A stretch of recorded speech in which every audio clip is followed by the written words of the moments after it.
Assalamualaikum warahmatullahi wabarakatuh. Baik teman-teman, kita mulai kajian kita untuk meneruskan amalan penting yang saking pentingnya Allah wajibkan. Jadi cara membacanya begini filosofinya, bukan sekedar membuat kita untuk ibadah lalu salah disimpulkan menjadi beban, bukan. Allah itu baik nggak? Dari mana taunya?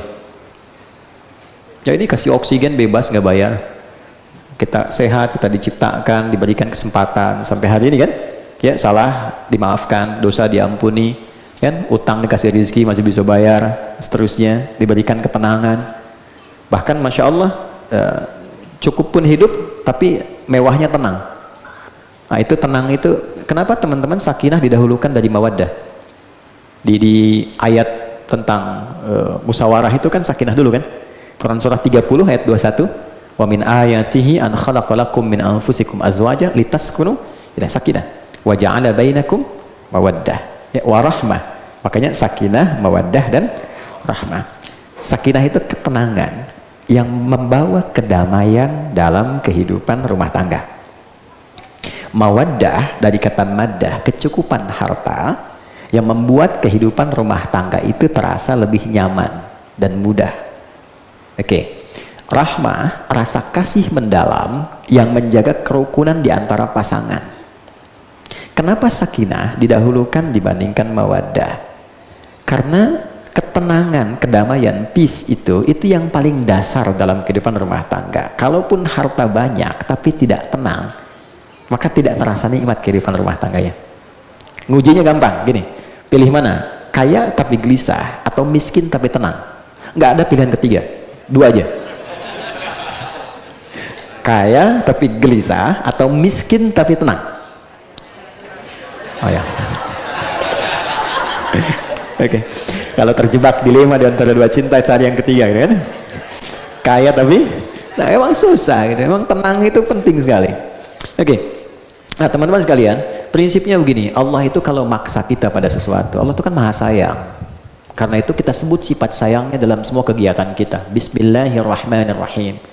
Ya Allah, aku kerjakan perbuatan ini karenamu yang dengan sifat kasihmu begitu dalam. Kalau aku salah, sayangi aku, luruskan perbuatan aku ini. Kalau ini enggak halal ya Allah, dengan sayangmu arahkan aku pada yang halal. Kalau ini enggak baik ya Allah, dengan sayangmu jauhkan aku dari perbuatan yang tidak baik ini. Di dunia rahmannya, di akhirat lindungi aku dengan sayangmu, rahimmu itu, sehingga dengan rahmatmu aku masuk surga. Itu bukti sayangnya Allah kita sebutkan dalam semua kegiatan kita. Disebutkan 114 kali dalam Al-Quran di mushaf. Bismillahirrahmanirrahim. Baik ya? Nah teman-teman, sifat wajib, cara memahaminya, sifat wajib yang melekat pada ibadah tidak bisa dipisahkan dengan sifat sayangnya Allah. Ya, maaf, ini kelihatan? Luar biasa. Saya belum tulis sudah kelihatan. Imannya kuat sekali ya, belum saya tulis sudah kelihatan. Luar biasa. Hanya di musyawarah yang begitu. Wajib sama dengan sayang, rahmah. Ya, tak kenal maka ta'aruf ya. Ya, ta'aruf. Kenal itu tidak harus selalu sayang. Anda kenal istri tetangga kan tidak harus sayang. Wajib sama dengan sayang, rahmah. Oke. Kita turunkan sekarang dalam bentuk aksiologinya, ya, aktivitasnya. Wajib itu hukum. Kita turunkan apa sih pekerjaan kita yang dihukumi wajib sebagai pengabdian kita pada Allah. Bisa kita ambil sholat, kan ibadah pertama yang menjadi konsekuensi keberimanan kita kepada Allah. Ini penunjuk iman kita itu sholat. Dalilnya Quran surah ke-20 ayat 14, dikuatkan di Quran surah kedua di pertengahan ayat 143. Innani anallahu la ilaha illa ana fa'budni wa aqimis salata lidzikri. Innani, sungguh aku tegaskan padamu, tanamkan ini dalam hatimu yang paling dalam, sungguh akulah Allah. La ilaha illa ana, tidak ada yang layak dipertuhankan kecuali aku. Nanti di ayat lain kita diminta menggunakan rasionalitas kita, logika kita untuk mencari kebenaran statement Allah ini. Bahkan Allah katakan, kalau kamu nggak percaya, compare aja. Supaya kamu tahu bahwa aku adalah benar Tuhan. Silahkan komparasikan dengan yang mengklaim Tuhan. Keluarkan sifat-sifat Tuhan mesti bagaimana, yang bukan sifat ini pasti bukan Tuhan. Dan itu hanya akan ditemukan kepada sifat-sifat Allah saja. Ya, nanti lain waktu kita mengaji masalah itu sampai kita bisa menggunakan logika kita sampai menyimpulkan bahwa dengan ilmu itu kita menemukan Allah. Pasti pakai ilmu. Ilmunya disebut akidah. Ya, fa'lam annahu la ilaha illallah. Quran surah 47 ayat 19. Ya, fa'lam, Anda harus punya ilmu untuk menetapkan ya Tuhan saya Allah. Kalau nggak punya ilmu, nanti ditawarin pakai harga tertentu bisa dijual Allahnya. Ya, sekarang pakai sembako udah hilang Allahnya. Kasih sarung ada yang hilang. Ada satu lagi dikasih kata-kata angin surga, aku mencintaimu, hilang tuh Allahnya. Berarti tanpa ilmu sehingga nggak kuat pondasinya.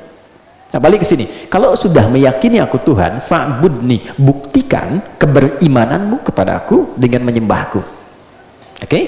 Lewat apa? Wa aqimis salata lidzikri. Tunaikan salat itu untuk mengoneksikan dirimu denganku. Jadi teman-teman, salat itu adalah bukti implementasi keberimanan kita kepada Allah. Kalau memang kita mengklaim diri kita yakin Allah Tuhan, buktinya apa? Oke? Yakin itu kan bahasa hati ya. Yakin itu kan hati kan, pekerjaan hati. Nah, setiap yang ada di hati itu butuh pembuktian. Kalau nggak dibuktikan, Anda nggak tahu keadaan hatinya bagaimana. Dari mana tahu hati seseorang sedang senang? Dari wajahnya, dia gembira, dia senyum. Dari mana tahu sedih? Dari ekspresinya, ya kan? Dari mana tahu kalau suami mencintai istri, suami istri mencintai anaknya? Dari kasihnya, dari perilakunya. Makanya sering saya katakan, kalau ada laki-laki mengatakan pada Anda perempuan, aku mencintaimu, jangan percaya. Ya betul, katakan padanya, buktikan cintamu dengan menuliskan nama kita berdua di buku pernikahan kita. Gitu. Bikin status, oke? BPKB ya, buku pernikahan kita, berdua. Mesti ada pembuktiannya. Kalau nggak ada itu nggak dibuktikan, oke? Nah, sekarang yang tertinggi itu kan iman. Iman tuh yakin tanpa ragu, itu iman. Pembuktiannya apa? Kalau cuma klaim saya beriman, tapi tidak ada pembuktian, maka nggak bisa dibuktikan imannya. Nah, maka pembuktian iman kita pada Allah itu lewat sholat. Karena itu sholat satu-satunya ibadah di dalam Al-Quran yang disebut dengan iman. Itu ditemukan di Quran surah kedua ayat 143 di pertengahan ayatnya. Wa ma kana Allahu liyudhi'a imanakum. Dan Allah nggak akan pernah sekalipun, tidak akan pernah sekalipun menyia-nyiakan imanmu yang kau buktikan lewat sholat itu. Ayat ini berbicara tentang begini, kalau satu kali teman-teman itu sedang ke satu tempat, terus nggak tahu kiblatnya kemana. Ya kan? Kemudian kita berusaha nih, matahari nggak nampak karena mendung. Terus kita yakin aja, ya yakin nih ke sini kiblatnya. Pakai kompas gini nggak bisa karena sinyal nggak ada. Terus kita yakini arah itu sebagai kiblat, kita sholat. Oke? Dengan keyakinan itu. Nanti dalilnya ada di Quran surah kedua ayat 115. Walillahil masyriq wal maghrib fa aina ma tuwallu fa thamma wajhullah. Milik Allah semua arah, timur dan barat. Jika engkau bingung, bimbang, engkau sholat, maka bukan engkau yang menemukan Allah, Allah yang menemukan engkau. Jelas? Oke. Nah, iman itu dihargai. Jadi begitu kita menghadap ternyata salah kiblat setelah itu, tetap sholatnya hukumnya sah. Tidak perlu mengulang. Oke? Hukumnya sah karena keyakinan tadi. Dalilnya ini, wa ma kana Allahu liyudhi'a imanakum. Apa kejadiannya supaya itu bukan hanya klaim semata? Karena ayat ini turun untuk merespon beberapa sahabat Nabi yang tidak ikut Nabi saat Nabi berkunjung ke satu tempat, dijamu oleh seseorang. Saat makan itulah kemudian tiba waktu sholat. Ada yang mengatakan zuhur, ada yang mengatakan maghrib.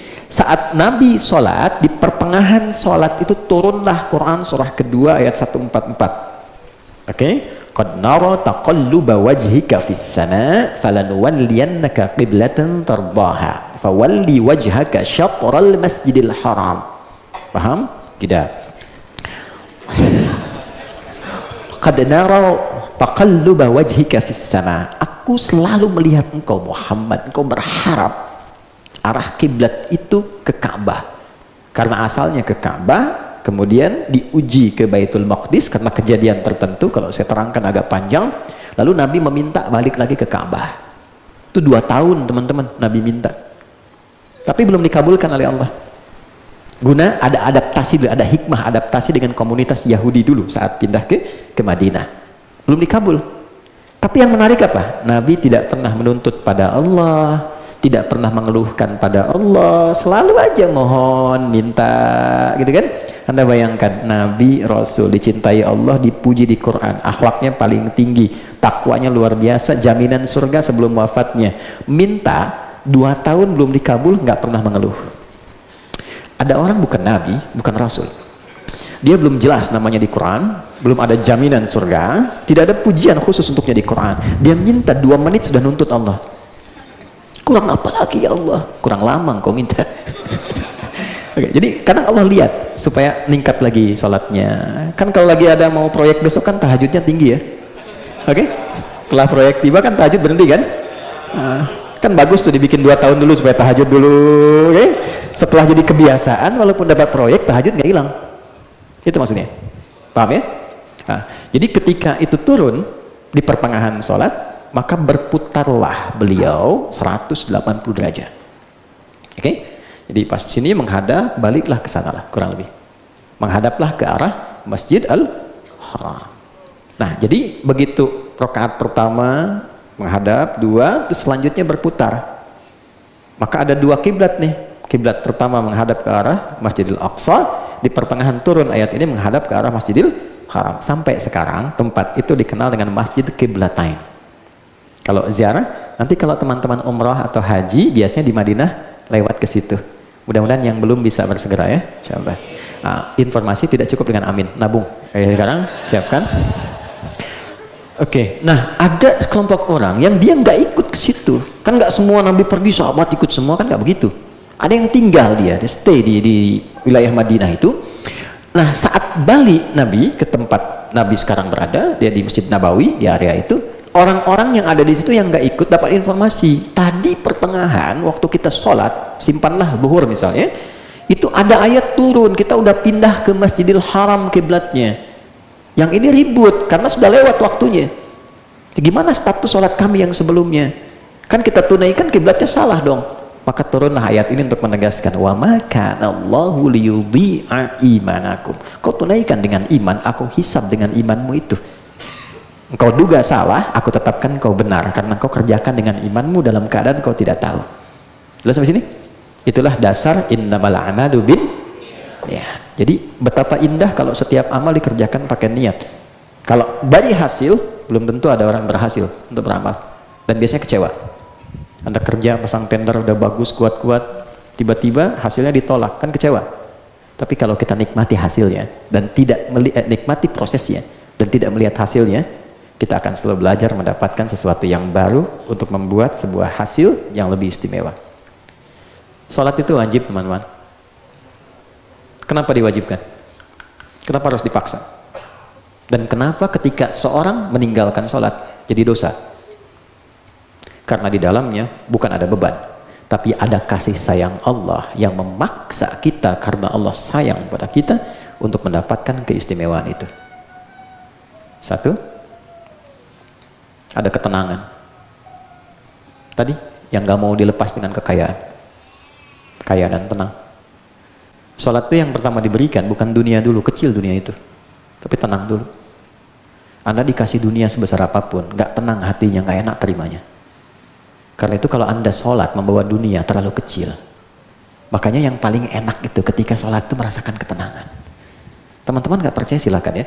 Karena itu ada ajaran di Quran tuh gini, kalau sedang ada masalah, ambil wudhu, hadap kiblat, sholat aja. Walaupun solusi belum datang, tapi ketenangan tuh hadir. Lebih enak rasanya. Sujudnya nikmat gitu. Kadang-kadang kita nangis tuh, bahasa Nabi Ya'qub tuh gini, innama ashku bathi wa huzni Allah.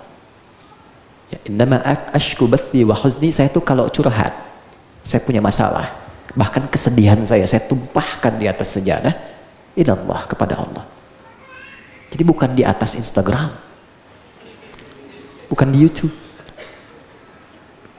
Siapa yang suka tolong aminkan ya. Tambah masalah, letakkan sajadah, ambil wudhu, sholat. Itu dahsyatnya Allah kasih ketenangan pada jiwa kita. Nanti kalau sudah tenang, itu pelan-pelan muncul solusi. Datang gitu. Satu. Oke? Nah, ini satu. Dan ketenangan itu mahal. Ini. Yang kedua, kalau sudah tenang, perilaku kita berubah. Demi Allah saya katakan, pasti berubah. Ya, teman-teman, suaminya kalau sedang nggak tenang, perilakunya nggak normal. Ya kan? Seperti istri pun kalau sedang nggak tenang, nggak normal. Permintaannya macam-macam. Ya kan? Anak juga begitu. Tapi kalau tenang, tindakannya pasti akan berbeda. Jadi syahwatnya bisa ditekan, keinginan pikirannya pun bisa terarah. Segala sesuatu yang bersumber dari syahwat yang buruk disebut fakhsya, sesuatu yang bersumber dari pikiran yang tidak normal disebut dengan mungkar. Maka sholat bisa mencegah seseorang dari perbuatan keji dan mungkar. Quran surah ke-29 ayat ke-45. Inna sholata tanha anil fakhsya wal mungkar. Tentang tenang, Quran surah ke-13 Ar-Ra'd ayat 28. Sudah? Pelan-pelan ya. Ala bidzikrillahi tatmainnul qulub. Yakinkan pada dirimu yang paling dalam, zikirmu bagus, hatimu tenang. Dan puncak zikir itu salat. Di Quran surah 20 ayat 14, zikir disebut dengan salat. Oke? Wa aqimis salata lidzikri. Jadi, untuk apa kita dipaksa salat? Alhamdulillah, supaya lebih tenang. Untuk apa dipaksa salat? Supaya menjadi lebih baik. Itulah sebabnya para pelaku kriminal di era jahiliyah itu tidak diajarkan zakat lebih dulu. Bukan puasa, bukan haji. Ibadah pertama salat. Salat yang membuat para pelaku keburukan itu berubah, bertransformasi menjadi lebih baik. Ini poinnya. Kita belum bicara tentang doa, tentang dunia, karena itu kecil. Kalau salatnya bagus, teman-teman, dengan maknanya, Anda kebayang nggak Abdurrahman bin Auf tuh cuman mengamalkan berdiri dalam salat itu bisa merubah hidup dia dengan harta yang begitu berlimpah dan tetap masuk surga. Kebayang nggak? Ini orang levelnya nomor 3 kayanya. Kaya itu kan 3 tingkatan. Kaya banget, kebangetan kayanya. Ini level kebangetan kayanya. Saya riset, itu valuasi hartanya kalau sekarang dihitung Abdurrahman bin Auf itu 14.000 triliun. Ini risetnya nggak sembarangan, di riset doktoral ya, dan diuji oleh 15 profesor. Itu 14.000 triliun. Bahkan ada yang menghitung lagi dengan kurs berbeda, 72.000 triliun. Ya, VOC itu waktu bikin saham digabungkan satu konsorsium itu nyampainya 11.000 triliun. Saya pernah ke Delft, ke Utrecht, kemudian ke Delft, menduduki markas VOC kurang lebih 20 menit. Terdudukin lagi tuh, dudukin lagi kan. Nah, 20 menit lah kita lihat itu. Allahu Akbar. Nanti kapan-kapan main ke sana. Itu tempatnya kecil, lebih besar ini. Tempatnya kecil, masuk, dia sewa tempat kecil tapi gudangnya lebih daripada musyawarah. Tempatnya kecil, yang penting ada kantor kecil aja. Di seberangnya nanti ada aliran sungai, kemudian sekarang jadi restoran. Itu besar gudangnya. Aliran kanal sungai itu tembus Samudra Hindia, nyambungnya ke kita, ke Nusantara. Jadi kalau dia ngambil rempah-rempah kita, dia bawa sampai depan gudangnya. Sekarang kanalnya ditembuskan ke 13 provinsi di Belanda. Jadi kalau macet di darat, dia masuk lewat sungai pakai speedboat. Ya, bayangkan, cuma 11.000. Abdurrahman bin Auf satu orang 14.000. Jadi kalau Anda mau kaya, jangan nanggung. Betul, jangan nanggung. Makanya Nabi itu nggak heran sama orang kaya, biasa aja. Yang Nabi khawatirkan kaya tak bisa memanage kekayaannya. Oke, ini cuma berdiri. Ya, Ali bin Abi Thalib praktek dari sholat itu luar biasa kejeniusannya. Sampai matematika tuh luar biasa. Ya itu pakar bidang matematika. Sayyidah Aisyah tuh pakar bidang kedokteran. Orang nggak banyak tahu itu. Imam Syafi'i pakar bidang kedokteran. Ya, ada pengarang kitab Bidayatul Mujtahid itu dikaji fikih komparasi, dikaji sekarang itu penulisnya dokter bedah. Jadi orang sholat tuh bikin pintar. Dulu orang nggak ada sholat tuh jadi nggak pintar tuh nggak ada. Bikin pintar, bikin tenang, bikin hebat. Jadi kalau ada orang sholat tidak mendapatkan energi positif itu, berarti ada yang tidak tepat dalam penunaian sholatnya. Kalau digabungkan semua capaian ini, dia tenang, dia berhasil, dia damai, dia bahagia. Bahasa Arabnya satu, falah. Falahun. Nah, dia poinnya. Oke, falah tuh bahagia, damai, sukses, gembira, tenang. Kalau dilihat kamus Inggris Arabic itu success and happiness. Falah. Nah itu diperdengarkan 5 kali tuh dalam sehari. Nggak ada di dunia manapun, di dunia pun sampai saat ini agama yang memperdengarkan di telinga penganutnya 5 kali sehari setiap pergantian waktu. Baru bangun tidur diingatkan, ganti ke siang diingatkan, ke sore diingatkan, menjelang malam diingatkan, mau tidur dikasih tahu. Sudah sukses belum? Sudah bahagia belum? Oke, Anda sukses di kantor, bahagia nggak di rumah? Oke, Anda merasa bahagia, tapi sukses nggak? Tenang nggak? Damai nggak? Coba diperdengarkan di telinga kita. Telinga bahasa Arabnya udhun, jamaknya azan. Oke, azan tuh bahasa Arab dari jamak telinga. Kadang diartikan panggilan, karena setiap panggilan didengar oleh telinga kita. Diperdengarkan di telinga kita 5 kali dalam sehari, setiap pergantian waktu. Dan dahsyatnya, setiap tempat itu bisa berbeda waktu. Ini geser dikit ke Pamulang, beda sekian menit. Beda sekian menit. Saya riset ternyata sedunia ini gak pernah berhenti adzan 24 jam. Itulah hikmahnya. Satu-satunya lafaz di muka bumi yang diperdengarkan di telinga dan tidak berhenti 24 jam cuma adzan. Siapa yang bisa buat itu? Ini menandakan Islam itu bukan agama rekayasa. Kalau bukan pencipta kita yang membuat pedoman, mustahil bisa ada seperti itu. Nah, pertanyaannya gini, hayya 'alal falah.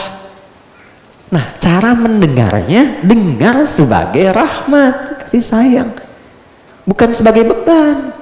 Jadi kalau Anda menerima panggilan itu sebagai beban, yang lahir itu akhirnya responnya respon kecewa. Allahu Akbar, Allahu Akbar. Tadi kan ya Allah baru duhur, kenapa sekarang udah azan lagi? Gak enak keterimanya. Tapi kalau kita terimanya dengan kata ini, sayang, hayya 'alal falah, kau udah bahagia belum? Belum ya Allah, datang sini. Bukankah kau yakin aku yang punya kebahagiaan? Bukankah kau iman aku yang punya kesuksesan? Datang sujud minta. Orang dulu minta saya kasih. Kenapa kamu nggak datang, nggak minta? Makanya dulu kalau dengar adzan, Allahu Akbar, Allahu Akbar, semua langsung gemetar. Ya, langsung gemetar. Sami'na wa ata'na, kami siap ya Allah. Datang patuh, dia siap-siap. Sami'na wa ata'na wa qalu sami'na wa ata'na ghufranaka rabbana wa ilaikal masir. Itu ada di Quran surah 2 ayat 285. Itulah sebabnya dia menjadi rangkaian ayat yang kalau dibaca kemudian berdoa, doanya cepat terkabul. Quran surah 2 ayat 284, 285, 286. Itu kalau kita bacakan awali Fatihah, itu ada hadis sahih mengatakan kalau benar itu doanya cepat dikabul. Orang dulu sami'na wa ata'na, kami dengar, kami taati. Orang sekarang sami'na wa nanyaina. Oke, kami dengar, kami klarifikasi, kami tanya-tanya gitu. Oh yang benar Ustaz. Nah ini poinnya teman-teman. Sekarang maksud saya, sudah berapa kali kita sholat? Ruku, sujud? Banyak ya? Ribuan kali. Sudah damai belum? Sudah tenang belum? Sukses belum? Bahagia belum? Oke, ukurannya 2. Kalau itu belum dirasakan sepenuhnya dengan baik. 1, kata Al-Quran boleh jadi ada yang belum khusyuk salatnya. Oke, poin 1. 2, maaf ya dengan kalimat ini, boleh jadi ada orang salat yang tidak memahami, tidak mengerti apa yang ia baca dan dia lakukan dalam salatnya. Karena ketidakpahaman itu tidak terbantulah ia untuk menghayati setiap bacaan dan gerakan salatnya. Oke, kita pakai logika kita. Kalau Anda masuk untuk bekerja tapi tidak paham pekerjaan, mungkin selesai dengan sempurna nggak pekerjaan? Tidak. Lalu kita sholat, maaf bukan kita, ada orang sholat ada orang sholat, terus yang dia ucapkan dia nggak tahu, bagaimana bisa khusyuk? Anda berkata subhana rabbiyal azim tapi nggak ngerti yang dibaca, nggak paham yang diungkapkan, bagaimana bisa khusyuk? Makanya setan seneng banget. Ada setan khusus menggoda orang sholat, namanya khanzab. Mas Dimas tolong ingatkan ya, satu waktu ya, nanti ada penting 9 jenis setan, mesti kita bahas ya. Belum kita belajar fikih setan kan? Nah, belum. Malaikat pernah, malaikat dibahas. Tapi gini, kalau Anda hanya tahu jalan yang lapang, nggak tahu jalan rusak, pas lewat situ nggak siap. Orang banyak membahas malaikat tak pernah bahas setan. Dia nggak tahu, tiba-tiba aja udah kena jebakannya. 9 jenis teman-teman. Di Quran malaikat disebutkan 88 kali, setan 88 kali. Setan memprovokasi nafsu, oke? Malaikat mensupport takwa. Takwa dan nafsu, keduanya itu, ya itu gabungannya 115 kali disebutkan di Quran.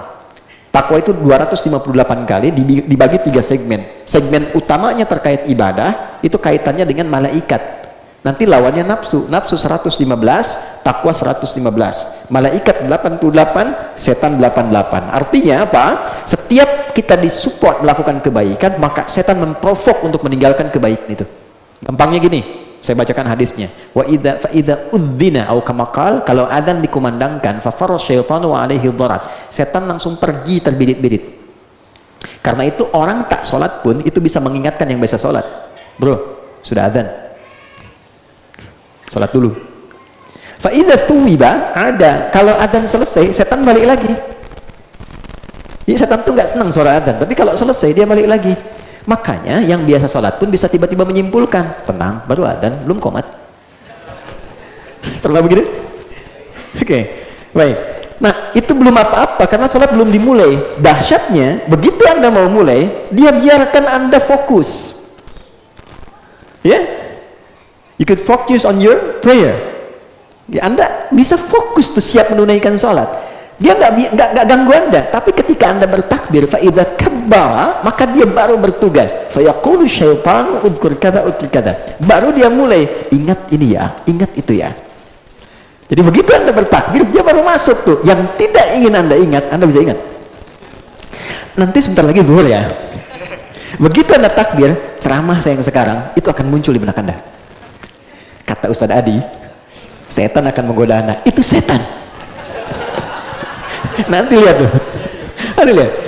Hatta la yash'urul musalli kam raka'atan yusalli, sampai nanti ada orang sholat, dia tidak sadar berapa rakaat sedang menunaikan sholatnya. Kemudian